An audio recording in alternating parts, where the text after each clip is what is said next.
Salut YouTube. J'avais envie de vous présenter cette 38. Je pense que ça fait un petit moment en fait. Voilà.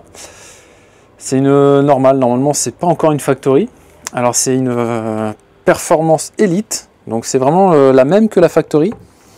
La seule différence, c'est que en fait, elle n'a pas les fourreaux en Kashima que j'ai acheté. Et donc là, en Kashima, on a les fourreaux. En fait, j'en ai eu besoin tout simplement pour le pivot, parce que là, le pivot, il est plus grand. Ça va me permettre de la monter sur la trottinette, la reboot. Voici. Donc j'ai déjà changé les autocollants. Ça donnera déjà une meilleure gueule. Et j'ai déjà dit que c'était factory, comme ça c'est réglé. Étant donné qu'on est bien sur les mêmes réglages. On est bien sur une 38. Alors ce que je vais faire, c'est simplement, je vais la démonter. Garder un petit peu les mêmes réglages, tout garder pareil, je vais juste changer les tubes. On verra si c'est simple, parce que j'ai pas trouvé de doc technique sur internet. On verra bien, et puis sinon par la suite on verra pour changer l'huile. Je sais que la X1 Racing, c'est des mecs qui font ça, ils font des prépas, je crois, sur des fourches et des révisions. Je crois qu'ils changent l'huile de chez Fox, ils la changent pour une autre. Et je sais qu'il y a un autre aussi qui est concurrent, mais peut-être plus spécialisé dans une autre marque de fourche, qui eux aussi utilisent une autre huile. Donc ce serait peut-être intéressant que je les appelle par la suite pour peut-être un petit peu leur demander les caractéristiques, parce qu'ils ont une huile peut-être qui est beaucoup plus fluide, donc du coup plus agréable. Ce qui serait intéressant, c'est d'avoir une fourche qui, parce que c'est pour ça que je l'ai acheté la 38, c'est d'avoir une fourche que sur les petits impacts, qu'on les sente pas du tout. C'est l'idéal. Au niveau des poignets, on morfle beaucoup sur des petits impacts, que sur les gros encore, on les anticipe, on les voit arriver. Mais les petits à la con, genre racines, les petites racines, les petits trucs cachés, les routes, même si c'est des routes lisses de Lyon, il y a des routes franchement pas terribles. Et en fait, ces petits coups, à force, ça donne des douleurs, donc je disais au poignet, parce que tout le poids du corps est quasiment sur les bras et les jambes, répartis évidemment. Plus sur un vélo où on est en partie assis, du coup, ça sollicite plus les poignets. D'où l'intérêt d'avoir une bonne suspension, surtout à l'avant, pour amortir du coup les chocs. Voilou. Alors, ce qu'on va commencer par faire, je pense que l'idéal, c'est peut-être d'enlever l'air dans la fourche. Je pense que c'est une bonne idée. J'y connais pas grand-chose, mais pour moi, ce serait de la logique. Donc, ce que je vais faire, c'est enlever l'air. Parce que je me souviens avoir fait une fourche, une Manitou Dorado. Et j'avais oublié ce petit... C'est pas grand-chose, hein, mais quand je l'ai ouverte, ça m'a un peu pété à la gueule. Parce que je crois que maintenant, il n'y a plus de ressort. Il me semble que... Je crois qu'il n'y a plus de ressort. Ça doit être tout un système d'hydraulique et pneumatique. C'est vraiment... Après, c'est pas mal, hein. On va voir. De toute façon, là, le vélo, je vais le faire 100% hydraulique et pneumatique, puisque les deux suspensions sont à gaz, hein, on va dire, à air. Ouais, donc il y a un petit peu... Putain, j'ai pas de lumière. C'est des PSI ou en barre, donc bon bref. 4 barres quand même, hein, c'est pas mal. Donc 55, 60 PSI.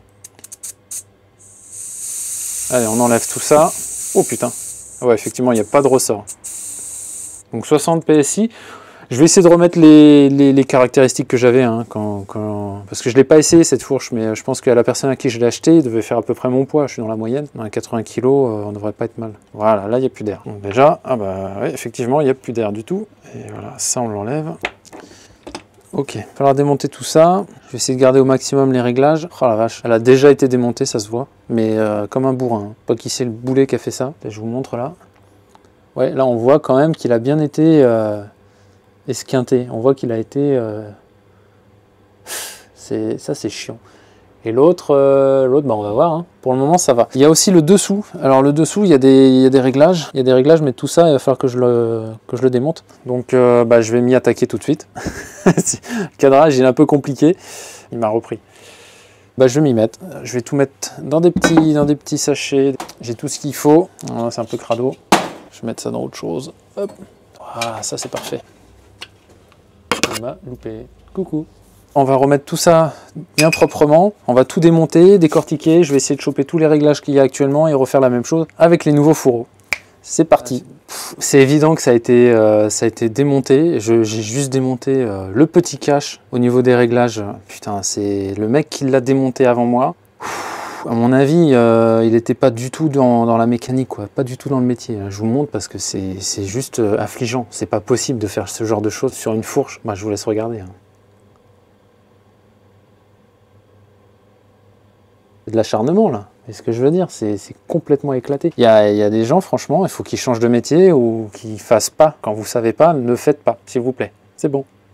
Il y a assez d'ennuis comme ça dans la vie. N'en rajoutez pas. Merci.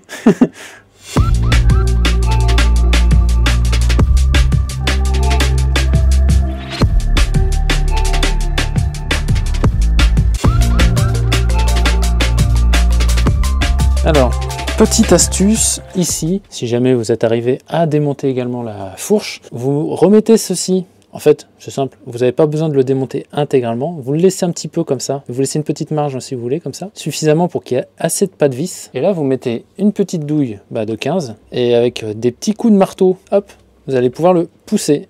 Et une fois que c'est poussé, vous allez pouvoir l'enlever, et là, vous allez voir qu'en fait, tout simplement, et là, vous allez juste à pousser, et voilà, c'est démonté. On continue l'astuce, hein. Pour le deuxième, c'est l'identique. Un petit coup. Petit coup de marteau et boum, ça s'en va. Maintenant, il me reste à savoir comment l'enlever de ce tube pour le mettre sur l'autre. Il faut voir un petit peu l'intérieur de celui-ci. Hein. Je sais pas si on peut voir tout au fond. Yes! Voilà, c'est pas tout à fait clean. Hein. Et je vous parle même pas de l'intérieur de celle-ci. Hein. Regardez-moi ça.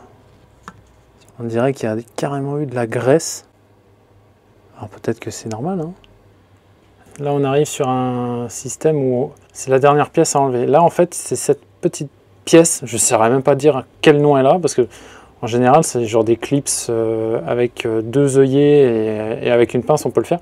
Mais là, c'est un truc complètement différent. On dirait un ressort qui est coincé. Et donc là, on est obligé de l'enlever un petit peu type à la manière d'un segment de piston. C'est un peu bizarre. Du coup, je suis obligé de faire ça. Et voilà. C'est vraiment pas con, mais bon, des fois, il faut être plus malin. Du coup, là, normalement, il ne me reste plus qu'à tirer. Donc ça, j'ai pu l'enlever. C'était crade, hein. Dedans, on aurait dit qu'il y avait du miel. Bon, maintenant, ça va, c'est nickel.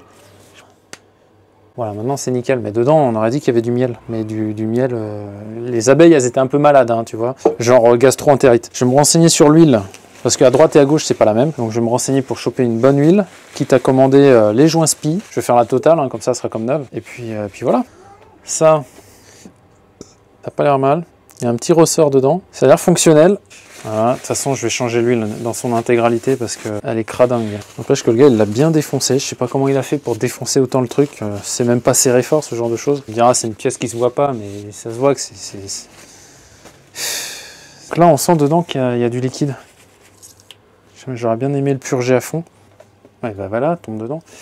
Parfait. Voilà une bonne chose de faite.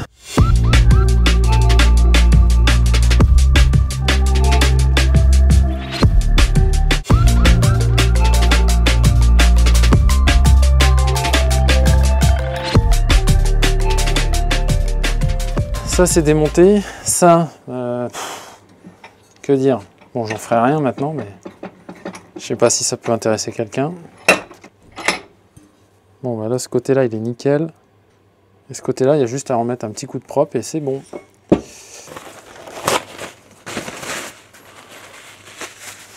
faut ça sur le bon coin et ça ira bien. On va pas s'emmerder. Allez, aux prochaines aventures.